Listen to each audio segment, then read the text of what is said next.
लगन लगाई दा चल चढ़े पतोरा लोटा से शादी कराई दा लगन लगाई दा चल चढ़े पतोरा लोटा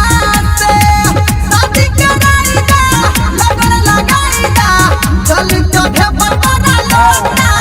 से हो भोला बाबा खोल के बहारी आइलो हम तोरा देख दुआरी सुनो हो बाबा दिल के कोहटा से